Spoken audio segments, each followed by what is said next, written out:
Hello everyone, my name is Jamie Robson and I'm here to tell you all about eating disorders. Now, an eating disorder is a disorder of the brain that causes a person to change their diets dramatically. Let me begin with an interesting statistic. 30 million people in the United States have been diagnosed with an eating disorder, according to the National Association of Anorexia-Associated Diseases. So today, I'm here to inform you about the 3 common types of eating disorders, how they are defined, the health consequences of each, and the contributing factors towards an eating disorder.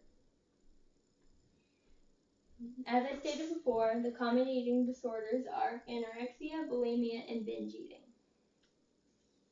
On the website nationaleatingdisorder.org, I found the definition of each.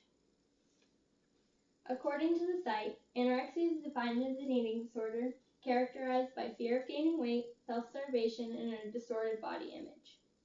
Anorexics are usually people who are so obsessed with their weight they'll stop at nothing to be unrealistically thin. They define bulimia as eating disorder in which someone binge eats and then immediately after eating they go to the bathroom to vomit. Some bulimics will even vomit up normal portion food. Binge eating is defined as an eating disorder that makes a person consume large amounts of food in a short period of time. A binge eater usually eats double or even triple the amount a normal person intakes. Now that I've informed you of the common eating disorders, I want to explain the contributing factors to the eating disorder. There are 4 contributing factors of an eating disorder: psychological factors, interpersonal factors, social factors, and biological factors.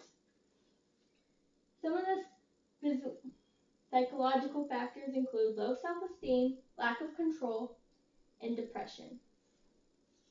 Some interpersonal factors include troubled relationships, trouble expressing emotions, being bullied about weight or size, or even being abused physically or sexually.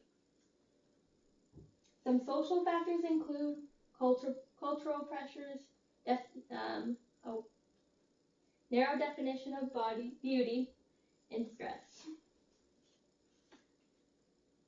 And yes, there are some biological factors, which include heredity in eating disorders, which means if a family member has an eating disorder, the individual has a greater chance of having an eating disorder. Now let's consider some of the health consequences of an eating disorder. Anorexia. Some of the health consequences of anorexia include heart failure, brittle bones, dehydration, muscle loss, and an extreme skinny appearance. Some health consequences of bulimia include heart failure or death, tooth decay, gastric rupture during a binge, constipation, or peptic ulcers.